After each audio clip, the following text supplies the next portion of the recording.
علامہ صاحب، علامہ سمر صاحب یہ ارشاد فرمائیے گا کہ حضور صلی اللہ علیہ وسلم کو امی کہتے ہیں، اس کا مطلب کیا ہے؟ اور بعض لوگ اس کا غلط ترجمہ بھی کرتے ہیں، اس بارے میں ارشاد فرمائیے۔ یہ بڑا خاص آپ وہ کیا کہتے ہیں، حافظ طاہر صاحب کبھی کبھی ایسا سوال کرتے ہیں کہ دکھتی رگ پر ہاتھ رکھ دیتے ہیں، اللہ، اور یہ حقائق ضرور ہونے چاہیے۔ دیکھیے نبی پاک صلی اللہ علیہ وآلہ وسلم آپ کی طرف ہر وہ لفظ جس میں اعلیٰ سے اعلیٰ محبت بھرا، شائستگی والا، عشق والا، پیار والا معنی پایا جائے وہ منسوب کرنا چاہیے۔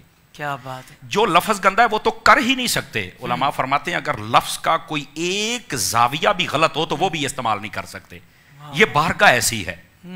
اب یہاں پر لفظ امی نبی پاک صلی اللہ علیہ وسلم کے صفاتی ناموں میں سے ایک نام ہے۔ بعض لوگ اس کا ترجمہ یہ کرتے ہیں کہ ان پڑھ، استغفر اللہ۔ یہ بہت بڑی جسارت ہے ان لوگوں کی، اور میں ہاتھ جوڑ کے ریکویسٹ کروں گا خدا کے لیے آپ کبھی امام احمد رضا کے چشمہ علم سے آ کے کوئی قطرہ پی لو، کیا بات ہے! آپ غوث جلی کے دریائے علم سے کوئی قطرہ پی لو، تمہیں پتہ چلے کہ محبت اور عشق میں ترجمہ کرنا کیسے ہے۔ بھائی واہ، سبحان اللہ! یہ لفظ امی اصل لغوی اعتبار سے اس کا معنی یہ بنتا ہی نہیں ہے۔ اگر لغوی اعتبار سے ابتدائی معنی دیکھا جائے نا، جڑ کو کہتے ہیں، ابتدا کو کہتے ہیں، مرکز و محور کو کہتے ہیں، ام القرا مکہ شہر کو کہتے ہیں۔ اس کا معنی ہے شہروں کی ماں، بستیوں کی ماں۔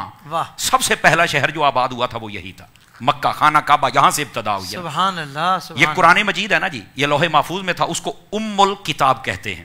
سمجھ آ رہی ہے جی؟ یہ جو ام الکتاب ہے نا، اس کا معنی جتنے علوم ہے وہاں سے چشمے پھوٹتے ہیں۔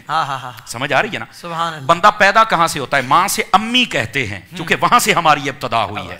یہ جو امی لفظ ہے نا، اس کا اصل معنی ابتدا، سمجھ آئی؟ مرکز، محور کسی چیز کی، وہاں سے۔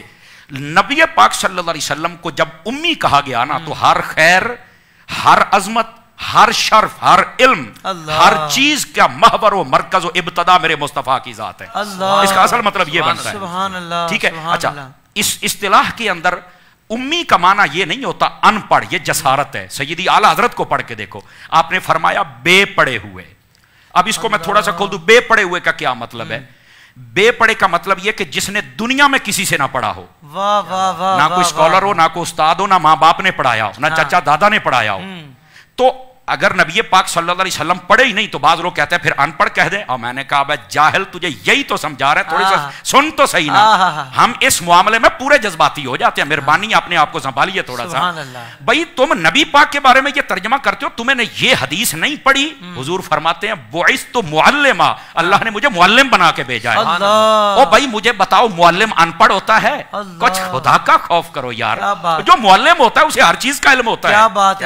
اور پھر انگریز بھی مان گیا ہے، وہ کہتا ہے فلکیات ہوں یا ارضیات ہوں، بحریات ہوں یا بریات ہوں، معدنیات ہوں یا سیاسیات ہوں، وہ معاملات ہوں یا عبادات ہوں، جس پہلو کے اعتبار سے دیکھا جائے میرے محبوب کریم صلی اللہ علیہ وسلم لگتا یہ ہے کہ ہر چیز کے ماہر ہیں۔ سبحان اللہ۔ انگریز کہتا ہے ہمیں پتہ ہی نہیں تھا آسمانوں میں کتنے برج ہوتے ہیں، حضور کی حدیث سے ہمیں پتہ چلا ہے۔ پتہ ہی نہیں تھا سمندر کے اندر کیا ہوتا ہے، ہمیں حضور کی حدیثوں سے پتہ چلا ہے۔ کھاری اور میٹھا سمندر کہاں ملتا ہے، ہمیں پتہ ہی نہیں تھا، قرآن سے پتہ چلا ہے، حضور کی حدیثوں سے پتہ چلا ہے۔ ستارے کیسے ہوتے ہیں پتہ ہی نہیں تھا، چاند کیسے نکلتا، حضور نے سب کچھ بتایا۔ کھانا پینا اٹھنا بیٹھنا یہ جس نے سب کچھ سکھایا، اس کو ان پڑھ کہتے ہو؟ جاہل ہو، کچھ خدا کا خوف کرو۔ اور پھر وہی بات نہیں، تھوڑا سا حضور ہوڑا ہاتھ رکھو، میں کہا تیرے نہ کی میں ہوڑا ہاتھ رکھا، تیرے پیو نو کوئی جاہل آکھے تو تو برداشت کرے گا؟ شرم نہیں آتی یار، حضور کے بارے میں ان پڑھ کہہ رہے ہو، حضور کے بارے میں ان پڑھ کا لفظ استعمال کر رہے ہو، یار خدا کا خوف کرو تھوڑا سا۔ امی لفظ کا یہ معنی ہی نہیں ہے۔ اب اگلی بات، امی کا مطلب ہوتا ہے جو دنیا میں کسی سے نہ پڑھے، تو پھر حضور دنیا سے نہیں پڑھے تو پھر پڑھے کیسے ہیں؟ یہ بھی تو ایک سوال ہے نا۔ سبحان اللہ۔ قرآن مجید نے یہ مسئلہ حل کر دیا ہے، فرمایا الرحمن علم القرآن، فرمایا رحمان وہ ہے جس نے قرآن سکھا دیا ہے، خالق الانسان، اور پھر انسان کو پیدا فرمایا۔ میں زیادہ آگے آیتیں نہیں پڑھتا، صرف 3 پر اکتفا کرتا ہوں۔ علماء فرماتے ہیں یہ جو رحمان ہے اللہ کی ذات ہے، فرمایا علم القرآن، میں نے قرآن سکھا دیا۔ قرآن کتاب ہے، سکھانے والا رب ہے، دو چیزیں ہوگی، جس کو سکھایا بتاؤ وہ کون ہے؟ تو تمام مفسرین فرماتے ہیں اس سے مراد حضور کی ذات اقدس ہے۔ اللہ فرماتا ہے میں نے سکھا دیا ہے، اور مفتی احمد یار خان نعیمی نے یہاں پر یہ جملہ لکھا ہے، فرمایا محبوب وہ ہیں ہمارے نبی جو شاگرد ہیں رب کے اور رب استاد ہے۔